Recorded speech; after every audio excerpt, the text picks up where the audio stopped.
Hello guys, GS for competition में आपका स्वागत है। और आज हम लोग different sources of the Indian constitution यानी भारतीय संविधान के स्रोत पर डिस्कस करने जा रहे हैं गाइस। यानी कौन सा प्रोविजन कहां से लिया गया है, इससे रिगार्डिंग सबसे महत्वपूर्ण क्वेश्चन पर डिस्कस करने जा रहे हैं। प्यारे दोस्तों, लास्ट तक वीडियो को जरूर देखना और फिर बताना कि आपको कैसा लगा। अगर लास्ट तक आप वीडियो देखेंगे तो यकीन मानिए आप यहां से बहुत कुछ सीख कर जाएंगे। और अगर आपको लाइक लगे तो लाइक जरूर कर देना, अगर शेयर करना हो तो गाइस शेयर भी जरूर कर देना। तो चलिए गाइस, पहला क्वेश्चन आपके लिए है, the concept of judicial review in our constitution has. Question कह रहा है हमारे संविधान में न्यायिक समीक्षा की अवधारणा है या कहां से ली गई है। चार ऑप्शन है, England, USA, Canada and Australia. बताएंगे इसका उत्तर है। चलेगा, इस अगर आंसर की बात करें, बिल्कुल सही, B is the right answer, यानी यूएसए यानी America is the right answer. अगर जुडिशियल रिव्यू की बात करें तो सुप्रीम कोर्ट अपने द्वारा दिए गए निर्णय को पलट सकती है, या अगर लोकसभा और राज्यसभा कोई बिल पास करें। ध्यान समझना फ्रेंड्स, लोकसभा और राज्यसभा अगर कोई बिल पास करती हैं, दोनों अगर कोई बिल पास करती हैं, अगर वो बिल संविधान के किसी भी प्रावधान का उल्लंघन करता हो तो जुडिशरी रिव्यू कर सकती है, यानी पुनर्वलोकन या समीक्षा कर सकती है। अगर जुडिशरी को लगता है कि बनाया गया कानून इलीगल है तो उसे रिजेक्ट कर सकती है। आई होप फ्रेंड्स पूरी तरह समझ में आया हो कि आखिर जुडिशियल रिव्यू क्या है। अगर यूएसए की बात करें तो यूएसए से मूल अधिकार का भी प्रावधान लिया गया है। मूल अधिकार का प्रावधान यहां से लिया गया है जो सीधे सीधे डायरेक्ट आपसे क्वेश्चन पूछा जा सकता है। साथ साथ में यहां से राष्ट्रपति और उपराष्ट्रपति का प्रावधान भी यहीं से लिया गया है। साथ साथ में यहां से महाभियोग का प्रावधान भी लिया गया है, ये अपने आप में सबसे महत्वपूर्ण है। और साथ साथ में अगर यहां से बात करें तो प्रस्तावना का प्रावधान भी यहीं से लिया गया है। कुछ मैं चीजें बताता जा रहा हूं कौन सी चीज कहां से, तो ये अगर आप याद करके जाएंगे तो आपको एग्जाम में यहां से क्वेश्चन मिल सकता है। अगला क्वेश्चन दूसरा friends, the concept of directive principles of state policy adopted the Indian constitution from which nation. Question कह रहा है फ्रेंड्स, किस राष्ट्र से भारतीय संविधान ने राज्य के नीति निर्देशक सिद्धांतों की अवधारणा को अपनाया है। चार ऑप्शन है, आयरलैंड, यूएसए, कनाडा और ऑस्ट्रेलिया। बताएंगे इसका उत्तर है। बिल्कुल guys, answer is the A is the right answer, यानी Ireland is the right answer. अगर नीति निर्देशक सिद्धांत की बात करें तो इस संविधान के भाग चार में अनुच्छेद यानी आर्टिकल 36 से 51 के बीच में प्रोविजन किया गया है। आखिर ये है क्या, तो these are the guidelines of the state for economic and social welfare of the peoples. Then can say that ये राज्यों को दिए गए दिशा निर्देश हैं, राज्यों को दिए गए दिशा निर्देश हैं जिसमें राज्य को कहा गया, यानी संविधान राज्य को कहता है कि राज्य तुम्हें नागरिकों का आर्थिक और सामाजिक विकास करना है।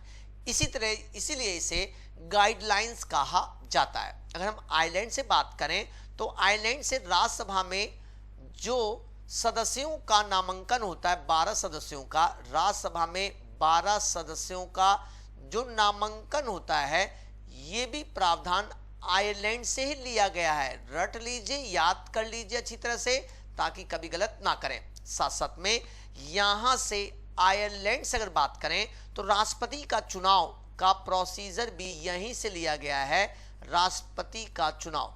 गाइस आई होप कि आपको बहुत अच्छा लग रहा हो, कंटेंट बहुत जबरदस्त है गाइस। वीडियो को लास्ट तक देखिए, अगर पसंद आ रहा हो तो लाइक एंड शेयर जरूर करें। तीसरा question, which of the following schedule of the constitution of India is to be amended to create a new state. Question कह रहा है भारत के संविधान की निम्नलिखित अनुसूची में से कौन सा नया राज्य बनाने के लिए संशोधित किया जाना है। यानी अगर कोई नया स्टेट बनाना है तो किस शेड्यूल में संशोधन किया जाएगा। गाइस बताइए क्या उत्तर है। बहुत ही अच्छा है, पहली, दूसरी, तीसरी और चौथी। बिल्कुल सही guys, A is the right answer, क्योंकि फर्स्ट शेड्यूल्स में ही यूनियन एंड इट्स टेरिटरीज को मेंशन किया गया। राइट नाउ 28 स्टेट हैं, 28 स्टेट और गाइस 8 यूनियन टेरिटरी हैं, अतः इस अकॉर्डिंग आपका फर्स्ट शेड्यूल में मेंशन है, अतः तीसरे का ए इज द राइट आंसर। आगे देखिए चौथा, from which of the following countries is the provision of fundamental rights taken, just अभी बताया है, निम्न में से किस देश से मूल अधिकार का प्रावधान लिया गया है, बताएं, अमेरिका, रशिया, फ्रांस और ब्रिटेन। जवाब दे गाइस, बिल्कुल सही, A is the right answer, जैसा कि आपको पीछे मैं ऑलरेडी बता चुका हूं। अगर रशिया की बात करें तो रशिया से समाजवाद लिया गया है, समाजवाद, और मूल कर्तव्य भी यहीं से लिए गए हैं, और साथ साथ में न्याय का प्रावधान भी यहीं रशिया से लिया गया है। अगर फ्रांस की बात करें तो गणतंत्र व्यवस्था के साथ साथ गाइस यहां से समानता, स्वतंत्रता और बंधुत्व की विचारधारा यानी ब्रदरहुड की विचारधारा यहीं से ली गई है। आई होप फ्रेंड्स आपको समझ में आ गया हो। अगर ब्रिटेन की बात करें तो भाई पार्लियामेंट यानी संसद का प्रावधान यहीं से लिया गया है, पूरा पार्लियामेंट्री सिस्टम हमारा ब्रिटेन पर ही बेस्ड है। पांचवा question, the federal system with strong centre has been borrowed by the Indian constitution from, federal system with strong centre भारतीय संविधान द्वारा लिया गया, बताएंगा इसका उत्तर है USA, Canada, UK and France. बताएंगा इसका उत्तर होगा बिल्कुल सही guys, B is the right answer, Canada is the right answer. Friends अगर फेडरल सिस्टम की बात करें जहां पे दो व्यवस्थाएं साथ में हो, दो व्यवस्था जहां साथ में हो, व्यवस्था साथ में हो, उसी को फेडरल कहते हैं। जैसे सेंटर है, आपने देखा होगा सेंट्रल गवर्नमेंट, और साथ साथ में क्या है, स्टेट है। क्लियर। अब सेंटर में प्रेसिडेंट है, तो उसी तरह से स्टेट में क्या है, गवर्नर है। आई होप मेरी बात पूरी तरह समझ में आ गई हो। सेंटर में पीएम है तो स्टेट में चीफ मिनिस्टर है। क्लियर। सेंटर में सुप्रीम कोर्ट है तो स्टेट में हाई कोर्ट है। यही व्यवस्था फेडरल है। लेकिन हम फेडरल होने के बावजूद भी पूरी तरह से फेडरल नहीं है, हम क्वासी फेडरल हैं, अर्ध परिसंघ है। क्यों? क्योंकि हमारे देश में सेंट्रल गवर्नमेंट और स्टेट गवर्नमेंट का एक ही संविधान है, इस कारण से we are quasi federal. Canada से अगर बात करें तो और भी चीजें ली गई, जैसे अवशिष्ट शक्तियां भी, एक्स्ट्रा ऑर्डिनरी पावर कहां से ली गई हैं, इसी कनाडा से ली गई। साथ साथ में यहां से राज्यपाल का प्रावधान भी हमने कनाडा से ही लिया है। आई होप फ्रेंड्स बहुत अच्छा लग रहा हो आपको। छठा question, the idea of including the emergency provision of constitution of India has been borrowed from the, question कह रहा है कि भारत के संविधान में आपातकालीन प्रावधानों को शामिल करने की विचारधारा कहां से लिया गया, यानी आपातकालीन प्रावधान कहां से लिए गए हैं? कनाडा का संविधान, जर्मनी का वाइमर संविधान, आयरलैंड का संविधान और संयुक्त राज्य अमेरिका का संविधान। बताएं गाइस, बहुत ही सिंपल क्वेश्चन है, बिल्कुल सही, B is the right answer, यानी वाइमर कॉन्स्टिट्यूशन ऑफ जर्मनी बिल्कुल सही है। फ्रेंड्स आर्टिकल 352 के तहत राष्ट्रीय आपातकाल की घोषणा की जाती है, राष्ट्रीय आपातकाल लागू किया जाता है, आपातकाल लागू किया जाता है। क्लियर। इस दौरान आर्टिकल 20 और आर्टिकल 21 को छोड़कर सारे फंडामेंटल राइट सस्पेंड हो जाते हैं, और ये राष्ट्रीय आपातकाल कैबिनेट की रिकमेंडेशन पर राष्ट्रपति के द्वारा लागू किया जाता है। अतः ये प्रावधान जर्मनी से लिया गया है। चलेगा, आगे बढ़ते हैं। सातवां question, which of the following was the biggest sources of for the constitution of India?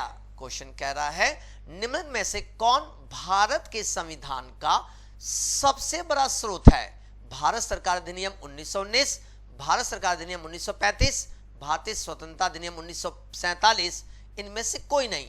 बता दीजिए क्या उत्तर होगा। बिल्कुल सही, B is the right answer. The government India act 1935 से हमने लगभग 80% इसका पार्ट सीधे सीधे अपने संविधान में शामिल कर लिया है। अतः सबसे बड़ा सोर्स तो यही गवर्नमेंट ऑफ इंडिया एक्ट है। आई होप अच्छी तरह से क्लियर हुआ। फ्रेंड्स वीडियो को लास्ट तक जरूर देखिए, यकीन मानिए आप बहुत कुछ सीख कर जाएंगे। 8वां question, the idea of concurrent list has been borrowed from, question कह रहा है समवर्ती सूची का विचार कहां से लिया गया है? कनाडा, ऑस्ट्रेलिया, आयरलैंड और अमेरिका। बताएं फ्रेंड्स क्या उत्तर होगा आपका? बिल्कुल सही, B Australia is the right answer. अगर हम ऑस्ट्रेलिया से बात करें तो ऑस्ट्रेलिया से और भी चीज ली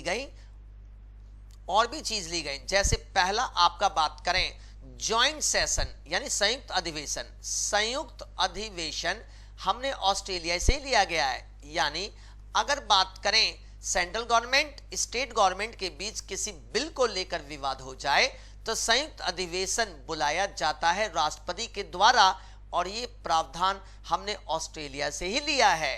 क्लियर? और तीसरा सबसे मेजर प्रावधान ट्रेड एंड कॉमर्स यानी व्यापार वाणिज्य का प्रावधान भी हमने यही ऑस्ट्रेलिया से लिया है। और तीसरा सबसे मेजर जो बार बार पूछता है कॉन्करेंट लिस्ट, समवर्ती सूची, यानी समवर्ती सूची कॉन्करेंट लिस्ट ऐसे लिस्ट को कहते हैं जिस पर सेंट्रल गवर्नमेंट और स्टेट गवर्नमेंट दोनों कानून बनाते हो। दोनों कानून अगर बनाएंगे तो उसी को कॉन्करेंट लिस्ट कहते हैं। जैसे एग्जाम्पल शिक्षा, आपने देखा होगा कि सेंट्रल यूनिवर्सिटीज भी होती हैं और स्टेट यूनिवर्सिटीज भी होती हैं, और अतः शिक्षा के विकास के लिए सेंट्रल गवर्नमेंट और स्टेट गवर्नमेंट दोनों काम करे, ऐसे लिस्ट को कॉन्करेंट लिस्ट कहा जाता है। आई होप फ्रेंड्स बहुत अच्छी तरह से क्लियर हुआ हो। चलिए 9वां क्वेश्चन देखते हैं। The nomination of certain members to the upper house taken from, यानी कह रहा अपर सदन से लिए गए कुछ सदस्यों का नामांकन, यानी जो उच्च सदन में यानी राज्यसभा में जो सदस्यों का नामांकन होता है, ये प्रावधान कहां से लिया गया? फ्रांसीसी संविधान, संयुक्त अमेरिका का संविधान, सोवियत संविधान, आयरिश संविधान। बताएं फ्रेंड्स क्या उत्तर होगा आपके अकॉर्डिंग? बिल्कुल सही, आयरिश संविधान इज द राइट आंसर, क्योंकि आयरलैंड के संविधान से 12 सदस्यों का नामांकन किया जाता है और ये आयरलैंड से लिया गया है। क्लियर? और साथ साथ में अगर मैं आपकी बात करूं तो कला, साहित्य, विज्ञान और समाज सेवा के क्षेत्र से 12 सदस्यों का नामांकन राज्यसभा में किया जाता है। आई होप क्लियर हो गया हो। 10वां question, the constitutional amendment with 2/3 majority in parliament and election of the member of Rajya Sabha on the basis of proportional representation has been derived from, question कह रहा है संसद में 2/3 बहुमत के साथ संवैधानिक संशोधन और अनुपातिक प्रतिनिधित्व के आधार पर राज्यसभा के सदस्यों का चुनाव से उत्पन्न हुए हैं। यानी 2/3 मेजॉरिटी से संविधान में संशोधन किया जाता है। यह प्रावधान कहां से लिया गया? दक्षिण अफ्रीका, ब्रिटेन, कनाडा और जर्मनी। बताएं गाइस। बिल्कुल सही, A is the right answer, South Africa is the right answer. यानी साउथ अफ्रीका से संविधान संशोधन की प्रक्रिया ली गई है। नोट कर लीजिए, बहुत अच्छा क्वेश्चन है, ये बार बार एग्जाम में क्वेश्चन पूछता है। और कहा गया कि 2/3 मेजॉरिटी से लोकसभा, 2/3 मेजॉरिटी से राज्यसभा अगर बिल पास कर दें तो संविधान में संशोधन कर दिया जाएगा। आई होप फ्रेंड्स कि आपको हमारा ये वीडियो बहुत अच्छा लगा हो। फ्रेंड्स अगर आपने लाइक नहीं किया तो लाइक जरूर कीजिए और साथ साथ में कमेंट बॉक्स में लिखकर जरूर बताएं कि आपको ये वीडियो कैसा लगा, जरूर बताएं फ्रेंड्स। और फ्रेंड्स अगर आप शेयर करना चाहें तो फ्रेंड्स आप शेयर भी कर दीजिए, फेसबुक पर, व्हाट्सएप पर, टेलीग्राम पर, जहां जहां आप शेयर कर सकते हैं शेयर जरूर करें। Thank you, take care and Jai Hind दोस्तों।